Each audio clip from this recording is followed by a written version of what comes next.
Good afternoon. It is Saturday, August 2nd, 2025, and this is another installment of $5 in the World, the book project I'm working on to keep track of a lot of the sayings my dad used to guide his life, tell stories about how those sayings impacted the way he lived his life, and the lessons that we can take from them. He had a fascinating life over 101 years, from 1916 to 2017. And if you just do a quick review of history from what the world was like in 1916 compared to what it was like in 2017, and you just try to imagine what it must have been like to live through all of those changes, all of those crises, disasters, opportunities, progress, mistakes, personal and cultural, and on and on. And just think about 100 years. Now, in the grand scheme of things, it's just a blink of an eye, but for an individual, that's a long time, right? And for the history of this country, the United States, there's a lot of things happen. We went from a pretty impressive country to a degree to a superpower. We went from barely having cars to flying to the moon and back, and from no TVs, no telephones and things like that in houses to cell phones we carry with us everywhere. You know what I'm getting at. It's just a lot of stuff changed. And through it all, he navigated life well, especially from the time he was about 38 years old after he quit drinking, and on through the rest of his life. The period of time I knew him, about the 50 years or so that I knew him, he lived life well. He had ups and downs, business cycles, and lost people to death and different things throughout his life, and added people, and just the richness of his life, I think is something we can learn from. I think it's applicable, the things that he did, the things that he believed, the way he dealt with the challenges of this life, the opportunities of this life, I think are applicable. People can adopt them and learn from them and try them in their own life. And that's one of the reasons I'm doing this. To others, I just want to preserve a lot of these memories. I admired him so much, loved him even more than that. And I know a lot of other people did too. And I think this will be a way for us to keep track of him and kind of keep him from one generation to the next. And I do think if it turns into something more of a generally accepted book, if it becomes a book and it becomes on the public domain and people start buying it or reading it and sharing it, I think it could help people's lives. Not because I'm a great writer or anything like that, but because he lived a great life, and it's teachable, it's learnable, it's applicable. It wasn't based on conditions, it wasn't based on circumstances so much as upbringing and life experiences and native intelligence and curiosity and God's grace and all kinds of different things, all combined to make this pretty incredible guy. But like I said, other people can do it too.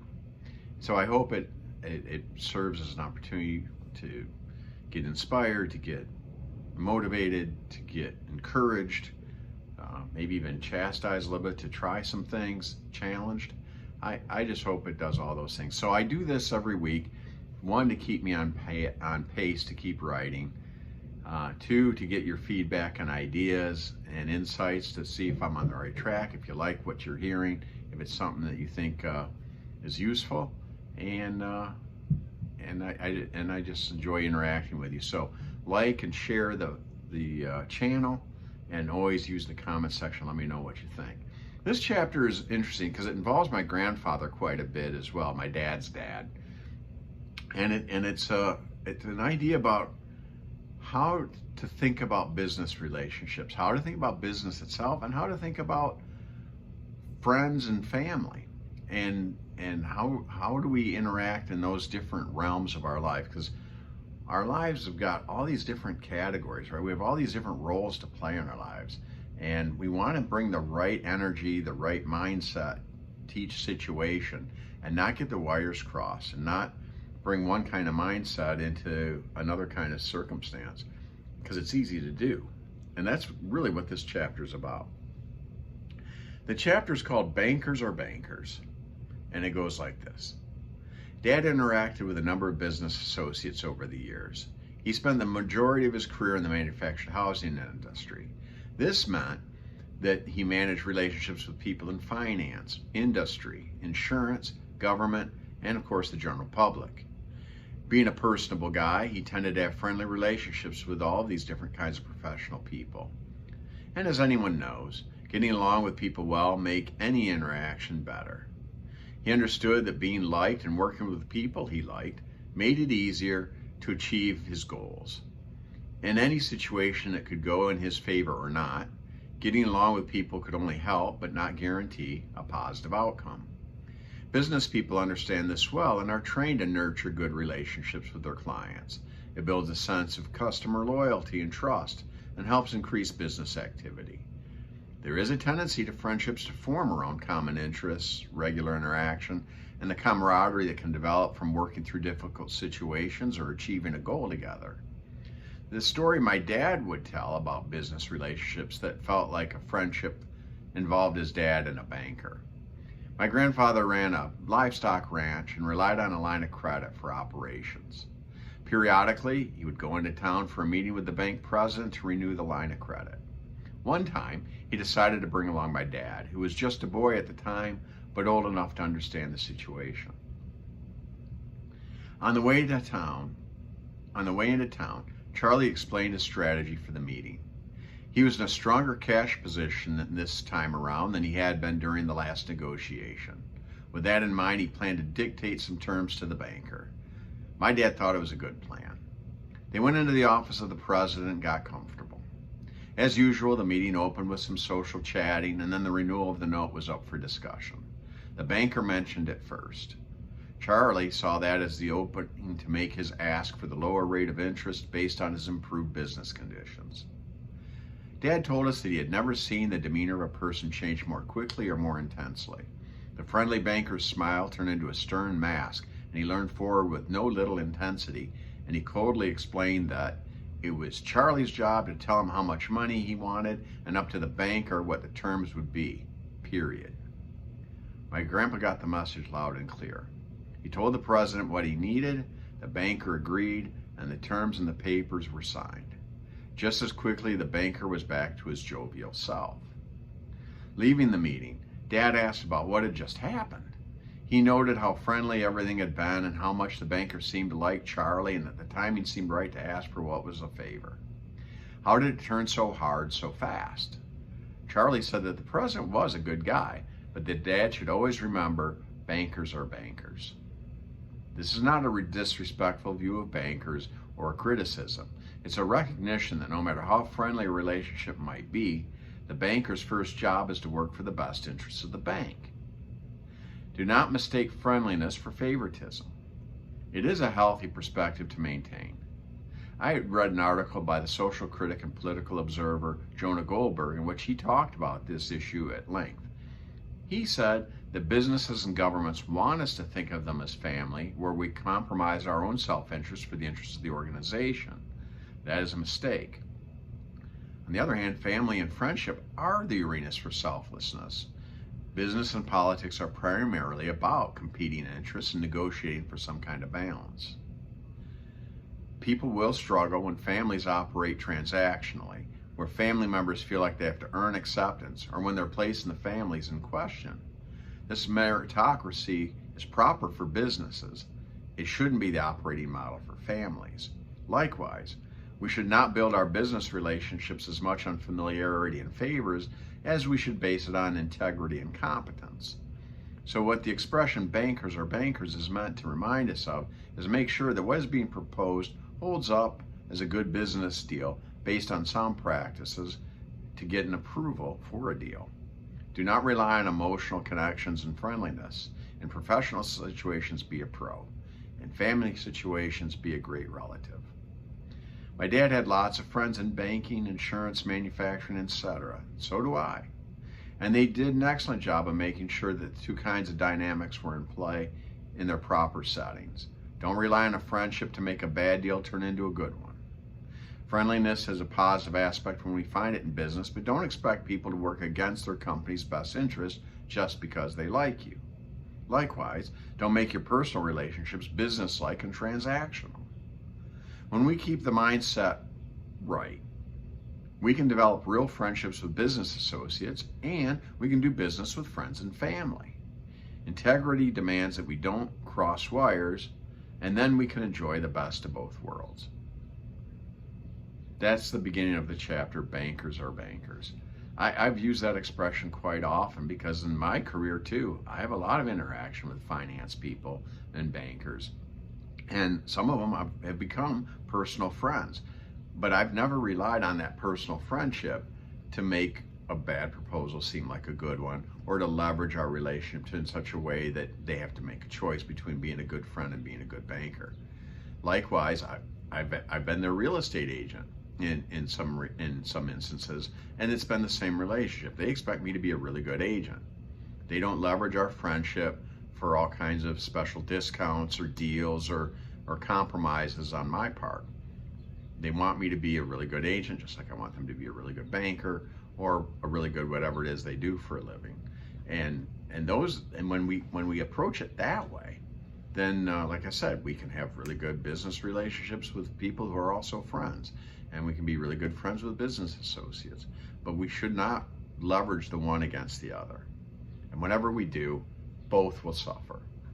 So just like Charlie was able to say, after kind of getting put in his place a little bit, he didn't really begrudge it against me. I mean, he didn't like it, but he didn't think the banker was really out of line.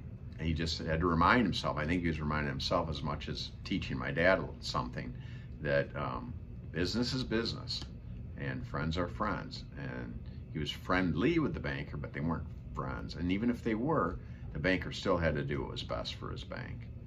And I think if we keep that in mind whenever we're dealing with organizations, bureaucracies, corporations, our own bosses, we need to keep that distinction in mind. And we need to remind ourselves that distinction works the other way, because businesses and governments and bureaucracies are not above the idea of trying to play on our emotions and get us to set aside our own interests as if we're doing it for family. Family's family, business is business. And we want to make sure we don't get them mixed up. I think you can tell when families struggle when they bring business practices into family, where people have to earn their keep and prove themselves and follow all the guidelines and the rules, almost like they're working for the family instead of being a member of the family. And we want to keep those distinctions straight. We want to keep things in their proper perspective, in their proper place, in the proper order of priorities, so that we can live a full life and not be in conflict and not work at cross purposes with what we're trying to achieve with our lives, right? So remember, bankers are bankers. It's not a bad thing. It's an important thing to keep in mind.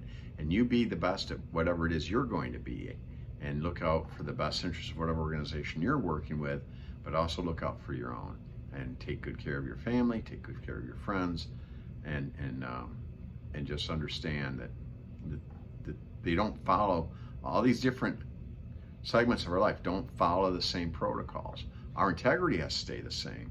Our character and our personality can stay the same, but we have to adjust our expectations to fit the situation that we're in. We can't expect business people to do selfless things that'll hurt their business just to help me because we're friends. And likewise, they shouldn't do that to me either. They shouldn't expect me to put my customer perspective at a disadvantage just because we're friends. I should be looking out for my interests, they should be looking out for theirs, and we reach a compromise. That's how business is supposed to work. Same thing when we're dealing with politics or other aspects. But there is this tendency to try to conflate the two, and we have to be careful of that and watch out for that. And I think this is the cool thing about sayings. It's just a 3 little word, bankers are bankers. It tells us so much information about how to navigate things in this world, how to navigate things in the business world. Remind us of the sanctity of family and marriage. Those aren't the same thing as business. And we shouldn't treat our family members and our spouses like they're employees or co-workers. They're our family, and I think that's an important distinction too, because that gets blurred sometimes. So I hope this chapter gives you something to think about. I'd love to see your comments, your insights to it. I might expand that a bit, but this is what came to mind, and I've always liked that story, especially because, like I said before, in my own life, I've dealt with an awful lot of finance people and a lot of bankers and a lot of other people that I always keep that in mind, because I don't want to leverage them and I don't want to get leveraged. But I do want to have friends, and I do want to have good business relationships. And so I feel like, because I know this story and some of the other things I've learned from my dad that I've shared so far, I've been able to enjoy the best of both worlds. I hope you do too. Again, like and share the page. Tell me what you think. Tell me what you'd like to hear about. Tell me if there's anything that you have questions about how to navigate business or life or family. And I'll see if my dad might have had a saying or a story to go with it, and I'll add that to the chapters. All right? Thanks again for engaging. Thanks again for being here. And as always, I will be back next week with another chapter for $5 in the World. Bye for now.